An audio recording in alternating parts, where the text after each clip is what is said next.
नमस्कार दोस्तों, न्यूज में आपका स्वागत है। मैं हूं मुकेश कुमार और आप देख रहे हैं जवाब तो चाहिए।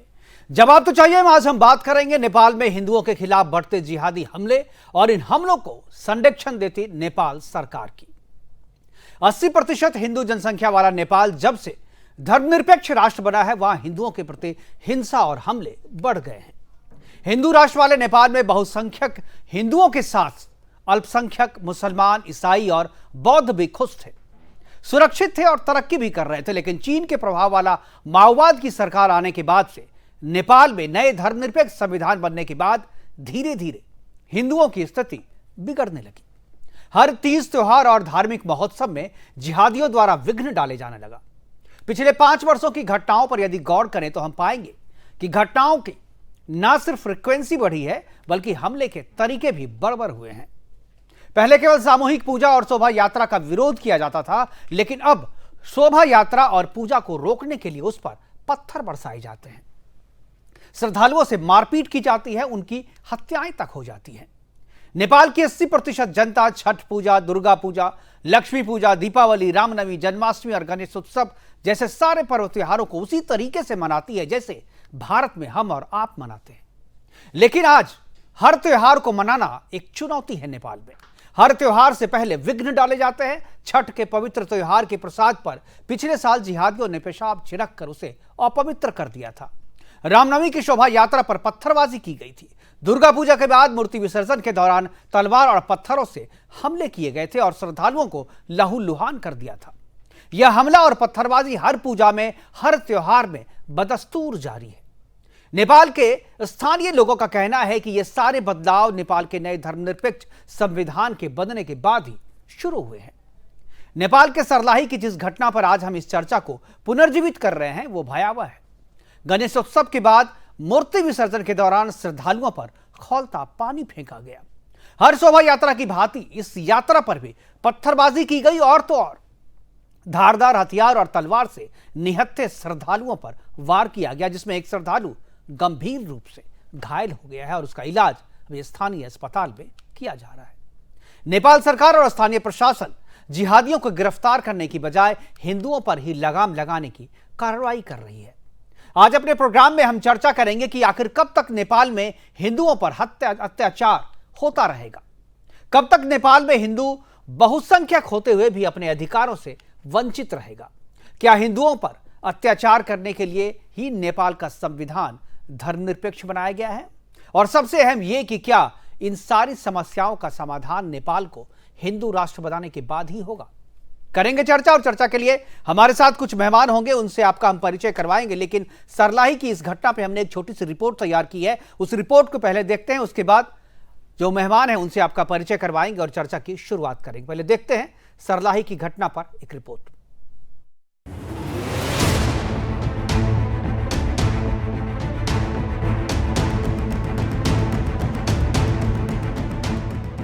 हिंदू राष्ट्र देश नेपाल के सर्लाही में श्री गणपति उत्सव पर मूर्ति विसर्जन के दौरान जिहादी हमला हुआ और इस हमले में कई हिंदू भक्त सहित सुरक्षा कर्मी गंभीर रूप से घायल हो गए।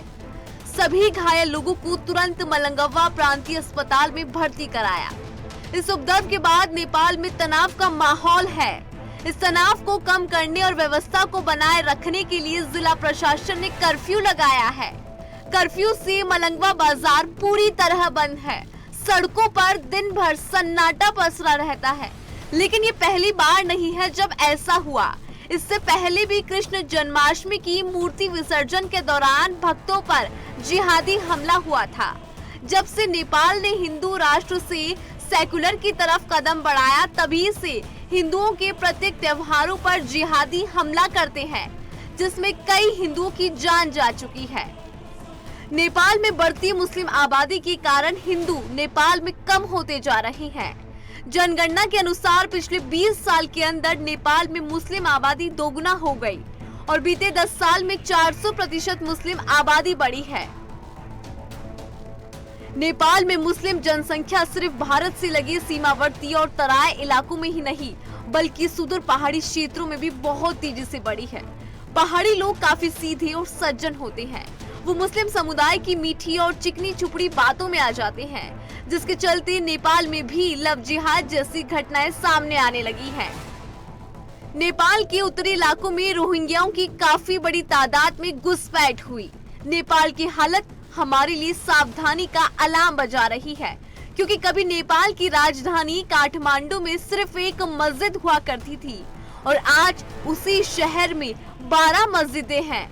ये तमाम मस्जिदें कभी सुन्नी तो कभी वहाबी के नाम पर बनाई जा रही है। इसके अलावा नेपाल में पीरगंज में मुट्ठी भर मुसलमानों के लिए 12 कब्रिस्तान है, जबकि हिंदुओं के लिए पूरे क्षेत्र में एक शमशान है। इतना ही नहीं, जिहादियों के आतंक से परेशान होकर कई हिंदुओं ने बड़ी तादाद में पलायन किया और गांव के गांव खाली हो गए। डांग जिले में हिंदुओं के घर वीरान और खंडर हो चुके हैं। इसके साथ ही कभी नेपाल में कोयलाबाज भी हिंदू बाहुल्य क्षेत्र हुआ करता था, लेकिन 1995 के बाद माओवादी हिंसा के कारण हिंदू पूरे परिवार के साथ इलाका छोड़कर भारत में बस गए, जिसके कारण नेपाल की कोयलाबाज सब मुस्लिम बाहुल्य क्षेत्र हो चुका है।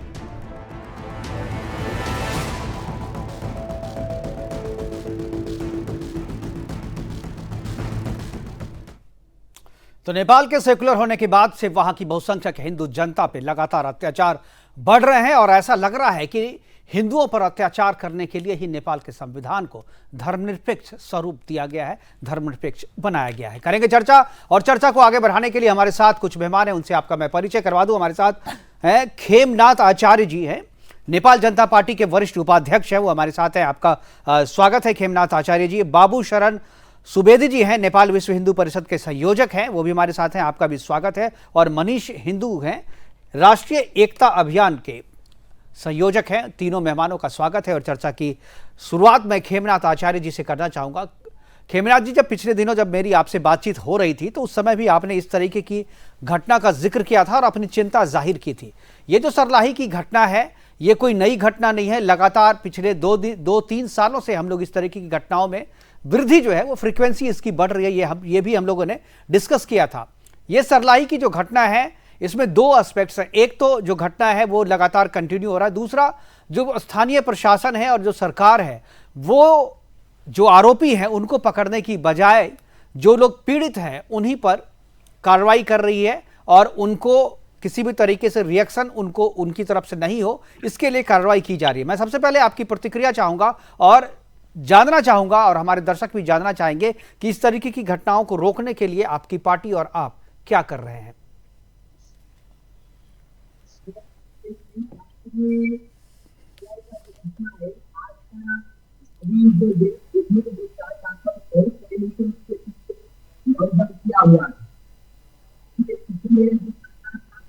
खेमनाथ जी, आपकी आवाज, आपका ऑडियो जो है वो कुछ डिस्टर्ब है। मैं एक बार पीसीआर से कहूंगा एक बार ऑडियो जो है इनका सही करें। तब तक मैं यही सवाल लेकर के बाबू शरण सुवेदी जी के पास जाना चाहूंगा। बाबू जी, आप जो हमारे साथ बैठे, आपने भी सवाल सुना होगा जो हमने खेमनाथ जी से पूछा था। क्या इस तरह की घटनाएं जो लगातार बढ़ रही है, विश्व हिंदू परिषद चिंतित है, ये तो मुझे पता है, लेकिन चिंता का निवारण क्या कर रही है? नमस्कार सर जी, नमस्कार। तो बहुत बहुत धन्यवाद जो आपने हम लोगों से ये की। जी, हम लोग अपने जिले की तरफ से सारे मेहनत कर रहे हैं, लोग लगे हुए हैं वहां पर। तो सरकार की तरफ से हम लोगों को कुछ सहयोग नहीं मिल रहा है जी। आज जो कर्फ्यू की थोड़ी सी ढील दी गई थी, उसी ढील में कुछ लोग बाहर निकले थे तो उनको भी पकड़ के अंदर, ओके, 12-13 लोगों पर जो उस दिन की एफआईआर दर्ज हुई, तो आप लोगों के यहाँ एफआईआर, हम लोगों को यहाँ मुद्दा दर्ता बोलते हैं जी। तो दर्ता हुई थी, उसमें 2 लोग ही गिरफ्तार हो पाए हैं, बाकी 10 फरार है। ओके। लेकिन कोई भी अगर किसी को एक को भी पकड़ ले तो वहाँ के लोकल मिनिस्टर लोग जो कि यहाँ पर केंद्रीय मंत्री है जी, महेश यादव बोल के, उनका फोन चला जाता है कि मुस्लिमों को क्यों पकड़ रहे हो, वो हमारे वोटर हैं। तो हिंदू वोटर नहीं है क्या? हिंदुओं ने उनको वोट नहीं दिया था क्या?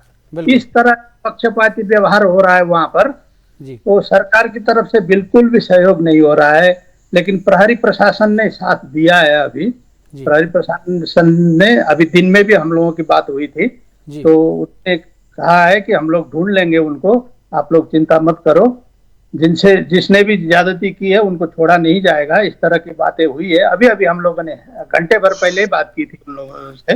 बिल्कुल।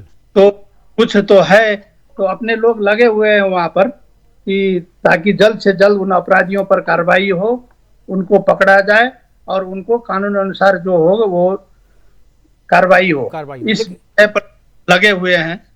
लेकिन अब वहां से उससे दुगनी धमकी मिल रही है, 10 मिनट के लिए पुलिस हटा दो। ये आ गई, अब यहाँ पर भी आ गई। ओके।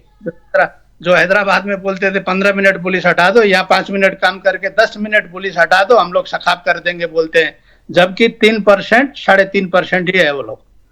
अब बताइए, बिल्कुल 80-83% में 10% भी हिंदू नहीं जगा है। इसी का फायदा वो लोग उठा रहे हैं। तो ये जो चीज है, ये तो बड़ी चिंताजनक बात है बाबू शरद जी, और इस चिंता का निवारण करना बहुत जरूरी है। और एक चीज मैं जानना चाहूंगा, ये जो इस तरीके की बातें कर रहे हैं, इस तरीके के हमले कर रहे हैं, और अब ये कह रहे हैं कि 10 मिनट के लिए पुलिस हटा दो तो हम सब निपटा लेंगे और हम सबको खत्म कर देंगे, ये इस तरीके की बात बोलने की हिम्मत इन्हें कहां से मिल रही है?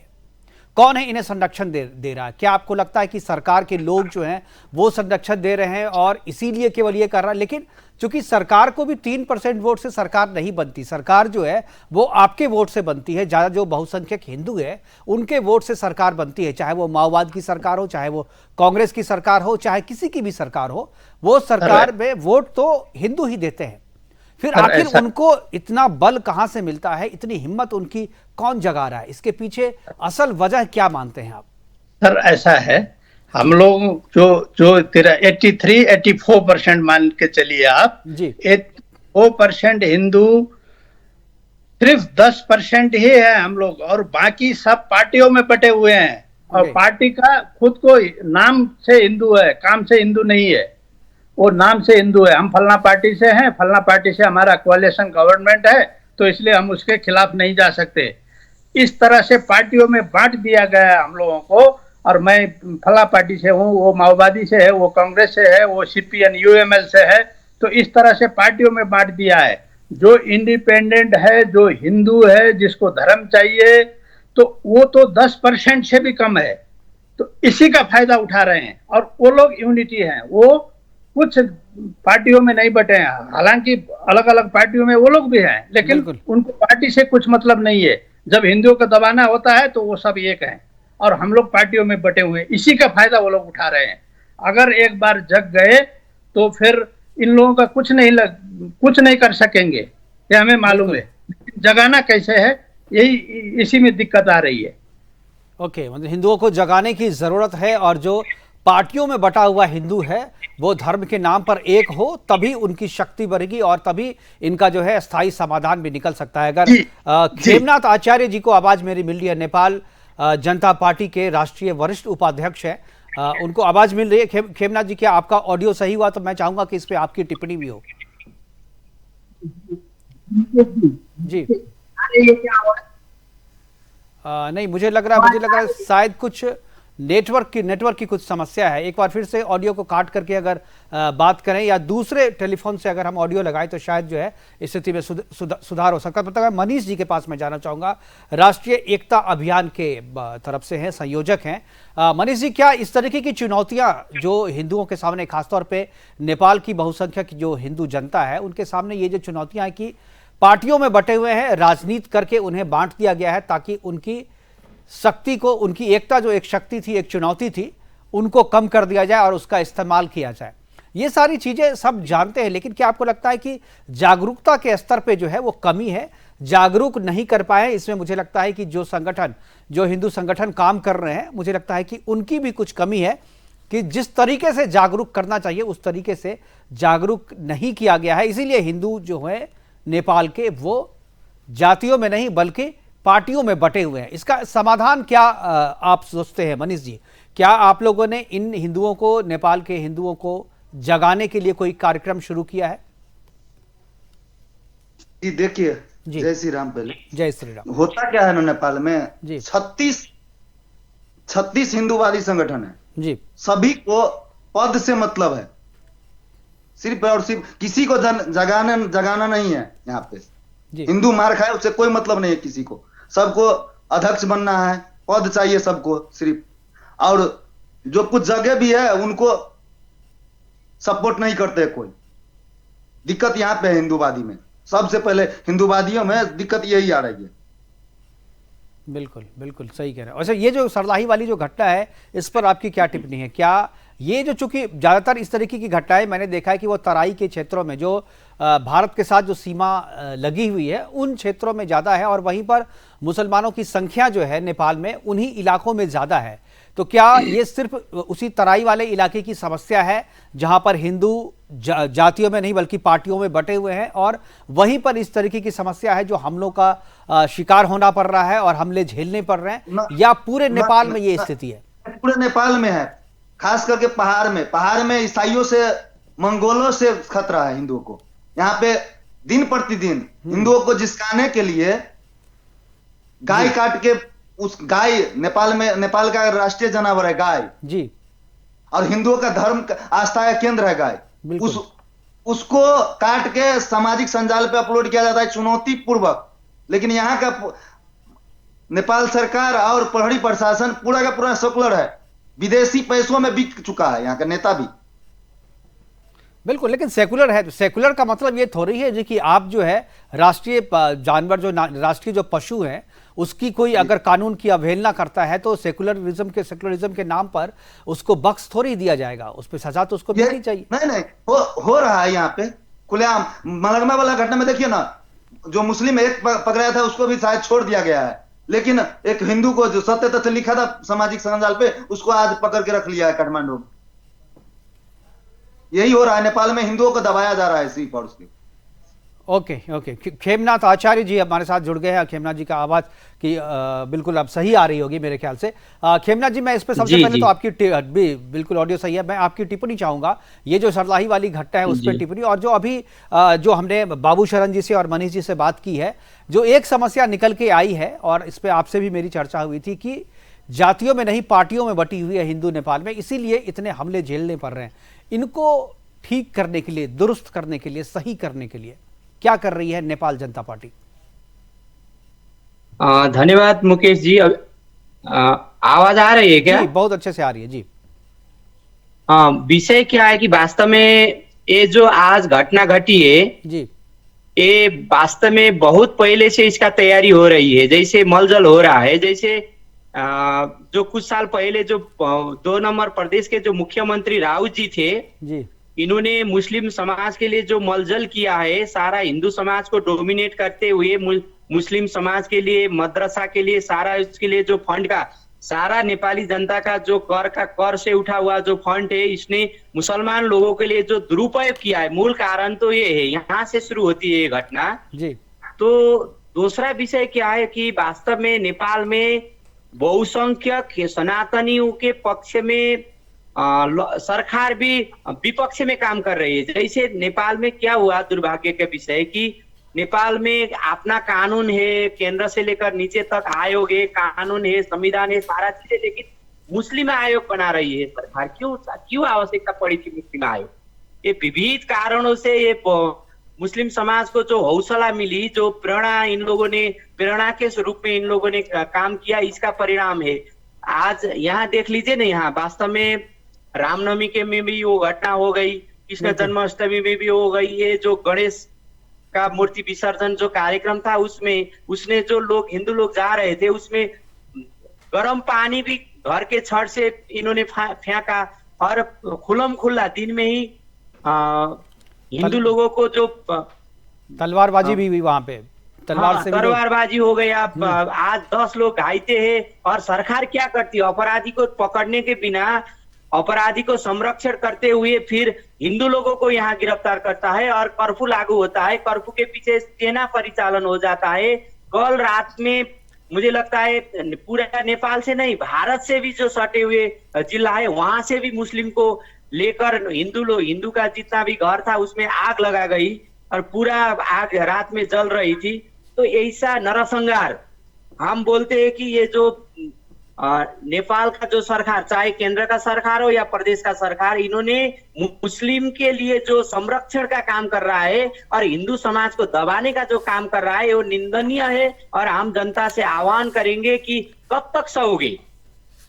ऊपर पहाड़ में आज भी घटना आ रही है कि ये पहाड़ी जिला है खोटांग, खोटांग में गाय को वध करके एक मंगोल करके कुछ समूह है जो सरकार के ही मुझे लगता है कि संरक्षण में ये काम कर रहे हैं कि गाय गौ को अभी हत्या करके आज सामूहिक भोजन कर रहे हैं आज। और कुछ समय पहले धरान में गौवंश कर लिया और वो हुआ, और हिंदू को वहां जाने के लिए कर्फ्यू लगा लिया है। कब तक हिंदू समाज को ये सरकार दबाएगा? तो ये जो सारी चीजें खेमनाथ जी, ये जो सारी चीजें कर रही है तो बड़ा चिंताजनक मतलब वहां पर स्थिति है। तो इसको रोकने के लिए क्या क्या है? सरकार अगर मान लीजिए सरकार प्रायोजित हो रहा है, सब कुछ ऐसा लग रहा है कि सरकार खुद जो है प्रायोजित कर रही है इस तरीके की घटनाओं को, रोकने के लिए क्या आप इतना असहाय है हिंदू वहां पर नेपाल में, कुछ नहीं कर पा रहा है?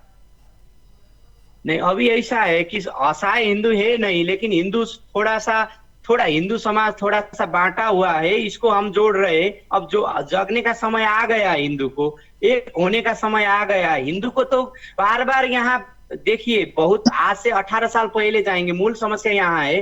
18 साल पहले जब नेपाल में 62-63 का मोमेंट हम जो बोलते हैं, तो माओवादी को सेफ लैंडिंग करने के समय में जो यहाँ तराई मधेश पहाड़ में कुछ नागरिकता वितरण करने के नाम पर जो मुसलमान को नागरिकता 40 लाख लोगों को यह नागरिकता बांट लिया, गिरिजा प्रसाद कोइराला उस समय के प्रधानमंत्री प्राइम मिनिस्टर जो थे, बिल्कुल वही मूल कारण है। उस समय हमारे मधेश के लोग भी कुछ बहुत खुश हो रहे थे, नहीं हमको नागरिकता मिल गया। किसी हिंदू को नहीं मिला वहां, चाहे मधेश का हो चाहे पहाड़ का हो, सब मुसलमान को नागरिकता खरीद कर इन लोगों ने दे दिया और पूरा का पूरा बस्ती बसा लिया और हिंदू वहां से भागना पड़ा। अब ऐसे समय रहे, अगर हिंदू अब भी नहीं जागेंगे, अब भी एकजुट नहीं हो जाएंगे हिंदू राष्ट्र के लिए, हिंदू समाज के लिए, तो समतल भूभाग में तो मुसलमान कब्जा कर ही लेगा और पहाड़ में भी ईसाई धर्मांतरण होगा। और यहाँ के मूल जो वासी है, चाहे बौद्ध हो चाहे हिंदू हो चाहे क्रांति हो,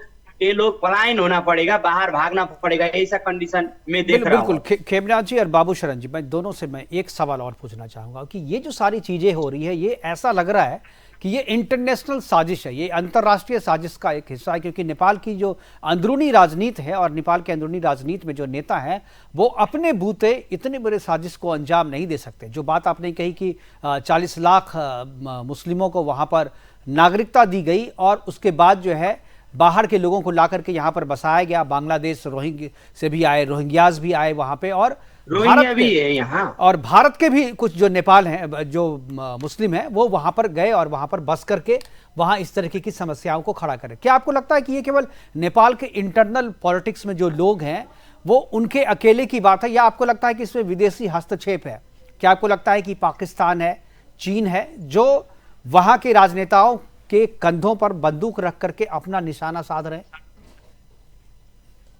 सबसे पहले तो ये है मुकेश जी कि यहाँ के जो लीडर है, ये लीडर में राष्ट्रीयता है नहीं, ये बिकाऊ है सब। कांग्रेस और कम्युनिस्ट और मधेसी दल में जितने भी लीडर है, ये वास्तव में नेपाली राष्ट्रीयता इनमें नहीं है, ये बिकाऊ है। और बिकाऊ के कारण से विदेशी शक्ति केंद्र से इन लोगों को पैसा होने से सब कुछ इन्होंने राष्ट्रीयता जमीनी सब खो दिया है। इसके कारण से आज ये दुर्दशा हो रही है। और मुझे लगता है कि यहाँ जो देखिए ना, कल जो आग लगी हुई रात में, तो वो मुझे लगता है कि सरलाई के मुसलमान नहीं, बाहर से मुसलमान आकर वहां आग लगाई, ऐसा घटना। और सरकार मुक्त दर्शक होकर देख रही है। अभी तक क्या किया सरकार ने? आज 5-7 साल पहले से ये घटना हो रही है। वहाँ थोड़ा पूर्वी में सुनसरी जिला है, वहाँ एक हिंदू का जो दाह संस्कार करने वाला घाट था, उसमें जो लाश लेकर वहां जा रहे थे कुछ 2-2.5 साल पहले, तो वहां मुसलमान ने जो वहां आप क्या बोलेंगे, मलामी जो लाश लेकर जो जा रहे थे घाट में लेकर, वहां मलामी के ऊपर भी मुसलमान ने आक्रमण किया और वहां 2-3 दिन तक कर्फ्यू लगाया सुनसरी में। ऐसा घटना बार बार हो रही है और सरकार मुक्त दर्शक होकर काम कर रही है। देश को असफल बनाने की जो साजिश हो रही है, अब जनता एकजुट होना चाहिए और मधेश और पहाड़ के नाम पर ये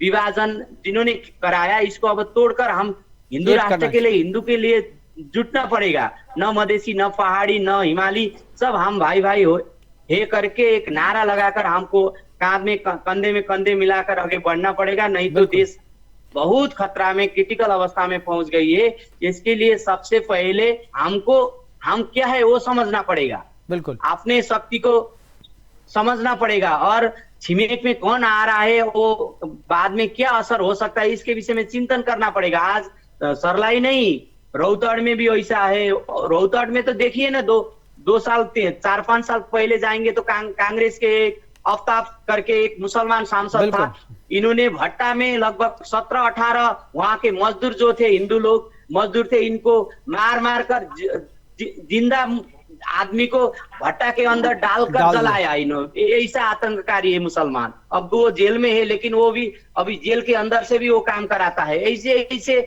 और वो कांग्रेस, बिल्कुल आपको लगता है, मैं बाबू शरण जी से मैं एक सवाल पूछ रहा हूँ, क्या लगता है कि ये जो समस्या है पूरे नेपाल में, इसका समाधान हिंदू राष्ट्र बनाने के बाद ही हो सकता है? हिंदू राष्ट्र में ही इन सारी समस्याओं का समाधान ढूंढना होगा, या जब तक हिंदू राष्ट्र नहीं होगा तब तक ये समस्याएं यूं ही चलती रहेगी? पहला मैं इस पे प्रतिक्रिया चाहूंगा, और एक सवाल और मैं साथ में पूछ देता हूं कि क्या आपको लगता है कि ये जो समस्या है, ये पॉलिटिकल समस्या है जो नेपाल की सरकार के भीतर है, और जो मूल समस्या है वो नेपाल सरकार का करप्ट होना है, भ्रष्ट होना है, और भ्रष्ट होने के कारण ही ये विदेशी हाथों बिकी हुई है, और जिसकी वजह से कोई सही निर्णय नहीं ले पा रही है? मैं चाहूंगा कि दोनों पर आप दोनों प्रतिक्रिया दें, और शुरुआत बाबू शरण जी से मैं चाहूंगा।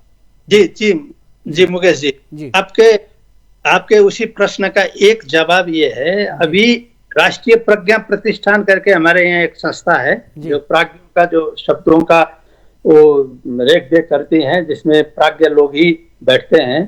प्रज्ञा प्रतिष्ठान में एक आज यहाँ से एक पत्र गया है, ऐसा सुनने में आया है कि ओम जो हमारे, अब ओम तो हमारे पहले अक्षर ही हुआ ना, ओम बिल्कुल करने के लिए पत्र गया है। तो इसका क्या मतलब है? इसको सरकार से क्या लेना देना?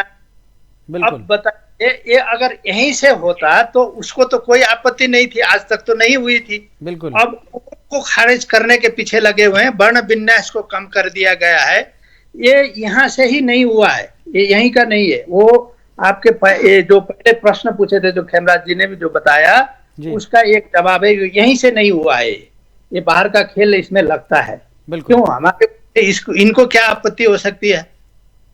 और बिल्कुल सही कहा आपने। एक सवाल मैं और खेमचंद जी से जानना चाहूंगा, करप्शन पे तो आप लोग अपनी टिप्पणी दीजिए कि ये डिसमेंटलिंग हिंदू का जो एक साजिश चल रहा है, पूरा एक ग्लोबल नेटवर्क चलाया जा रहा है, और उसके टूल किट जो है वो सभी जगह पूरे विश्व में जो है अपनी अपनी जगह पे जो है सारे लोग एक्टिव हैं। क्या आपको लगता है कि नेपाल भी डिसमेंटलिंग हिंदू का एक गढ़ है, एक निशाने पे है, और वहाँ के हिंदुओं को जातियों में नहीं पार्टियों में बांट करके खत्म किया जा रहा है, तबाह किया जा रहा है, उनकी सनातन संस्कृति को नष्ट किया जा रहा है? पहले तो मुकेश जी क्या है कि जाति, क्षेत्र और वर्ग के रूप में हिंदू को बांटने का काम किया है यहाँ के शासकों ने, और विदेशी कुछ शक्ति केंद्र के निर्देशन में ये काम कर रहे हैं लोग। दूसरा क्या किया इन लोगों ने कि हिंदू समाज को बांटा तो बांटा, लेकिन उसके नाम पर इन्होंने जो कुछ जाति को, मुसलमान को कुछ संरक्षण देने का काम ऐसे किया। देखिए ना, नेपाल का अपना कानून है, अपना संविधान है, अपना आयोग है, तो ये मुस्लिम आयोग क्यों चाहिए? अगर मुस्लिम आयोग राज्य को बनानी थी तो किराती आयोग क्यों नहीं बनाया, जैन आयोग क्यों नहीं बनाया, बौद्धिक आयोग क्यों नहीं बनाया, मुस्लिम आयोग क्यों नहीं बनाया? कानून तो एक होना चाहिए ना। मुसलमान के लिए 4% लोगों के लिए क्यों मुस्लिम आयोग बनाया? इसका पीछे का कारण यही है कि यहाँ एक तो यहाँ के नेता इतना भ्रष्ट है कि इन्होंने पैसा के नाम पर ये आयोग बनाना काम किया और समाज को विभाजन करने का काम किया। मैंने शुरू में भी बताया, 2 नंबर प्रदेश का जो मुख्यमंत्री राउत जी था, उन्होंने सारा बजट, प्रदेश का जो बजट था, ये मदरसा के नाम पर, सारा शिक्षा के नाम पर मदरसा में इतना ज्यादा बजट इन्होंने निकासा किया। मंदिर के लिए दो पैसा दो चारानी पैसा इन्होंने निकासा नहीं किया, लेकिन गुरुद्वारे के लिए नहीं किया, जैन मंदिर के लिए नहीं किया, किराती के लिए नहीं किया, लेकिन मुस्लिम आयोग के नाम पर, मुस्लिम मदरसा के नाम पर इन्होंने इतना ज्यादा बजट का दुरुपयोग किया। इसका कोई नाफन नहीं है, भ्रष्टाचार इतना ये लोग करते हैं। और अब नेपाल ऐसा हो गया है ना, यहाँ तो ऐसा, ये तो जमीन कब्जा करके धीरे धीरे करके यहाँ इतना, बाद में अगर हम हिंदू राष्ट्र नहीं बनाएंगे और कानून के दायरा में इन मुसलमानों के नहीं लाएंगे तो बिल्कुल बिल्कुल पानी जो है सर के ऊपर से, ये तो सिम्टम। बिल्कुल खेमनाथ जी, बिल्कुल खेमनाथ जी, आपने सही कहा कि अगर अभी नहीं किया जाएगा तो पानी बिल्कुल सर के ऊपर से निकल रहा है और स्थिति और भी भयावह हो जाएगी। हमारे पास समय की कमी है। आखिरी कमेंट में मनीष जी से चाहूंगा। मनीष जी, क्या आपको लगता है इसके पीछे जो भी कारण है उसमें इसका समाधान अगर चाहिए तो हिंदुओं को एक करने की जरूरत है? जो बटे हुए लोग हैं, जब तक वो एक मंच पर एक साथ नहीं आएंगे तब तक इसका समाधान नहीं होगा, अस्थायी हल नहीं होगा और लड़ाई मजबूत नहीं होगी। जी, सबसे बड़ी दिक्कत क्या है ना जी, कि नेपाल में जितने भी हिंदूवादी है सब अलग अलग विचारधारा रखते हैं। किसी को राजा चाहिए, किसी को गणतंत्र चाहिए, इस विषय में भी बटे हुए हैं और साथ में आपसी मतभेद भी है। बिल्कुल। और मुस्लिमों को सबसे बड़ा मजबूती मिलती है कहां से? तो मुस्लिम आयोग से। और सभी हिंदूवादी संगठनों को मुस्लिम आयोग खारिजी के लिए आवाज उठाना चाहिए मेरे हिसाब से। बिल्कुल। और मुझे लगता है कि एक सवाल उठाते हैं, जगह जगह पे उठाते भी है इस बात। बिल्कुल बिल्कुल, हमारे पास समय की कमी है, प्रोग्राम को वाइंड अप करना पड़ेगा। लेकिन जाने से पहले मैं ये कहूंगा कि जैसा कि कहा कि हिंदू संगठन अलग अलग हैं, अपने अपने तरीके से काम करते हैं। जैसे आज 3 लोग हमारे साथ हैं, विश्व हिंदू परिषद नेपाल के लोग हैं, खेमनाथ आचार्य नेपाल जनता पार्टी से हैं और मनीष हिंदू है, राष्ट्रीय एकता अभियान, सभी हिंदू के लिए काम करता हूं। मैं चाहता हूं कि कम से कम आप तीनों मिलकर के एक हों और बाकी जो संगठन है वो सब मिलकर के एक हों, तभी इस लड़ाई को आगे बढ़ाया जा सकेगा और उसे मजबूती के साथ एक अंजाम तक पहुंचाया जा सकेगा। फिलहाल हमारे साथ जुड़ने के लिए खेमनाथ आचार्य जी आपका, मनीष जी आपका और बाबू शरण जी आपका बहुत बहुत धन्यवाद। आप जुड़े और अपनी बातें हमारे साथ साझा की। लेकिन नेपाल में जो समस्या है वो केवल इस सरलाही वाली घटना से नहीं, बल्कि इसके पहले भी बहुत सारी ऐसी घटनाएं हैं जिसको हमने डिस्कशन किया था, जिसका हमने जिक्र पहले भी किया था और आज भी किया था। ये घटना केवल नेपाल के हिंदुओं के खिलाफ नहीं है, ये हमला केवल नेपाल के हिंदुओं के खिलाफ नहीं है, ये घटना और ये जो हमला है वो हिंदुओं की सनातनी पहचान को मिटाने के लिए है। और ये एक डिसमेंटलिंग हिंदू और जो ग्लोबल हिंदुइज्म चल रहा है, जो एक टूल किट जो कि हिंदू गैंग के खिलाफ काम कर रहा है, जो कि हिंदुइज्म के खिलाफ, जो कि सनातन के खिलाफ काम कर रहा है, उसी का एक हिस्सा है। और ये केवल भारत में ही नहीं बल्कि नेपाल में भी सक्रिय है और हर उस जगह सक्रिय है जहां पर हिंदू संगठित होकर के आगे बढ़ना चाहता है और जहां पर हिंदुओं की पहचान एक वर्ल्ड के लीडर के तौर पर एक सनातनी पहचान बन रही है, वहां ये सारे टूल किट एक्टिव होकर के उस पर हमला कर रहे हैं और इसे डिसमेंटल करने की कोशिश कर रहे हैं। फिलहाल अभी के लिए इतना ही, दीजिए इजाजत, नमस्कार।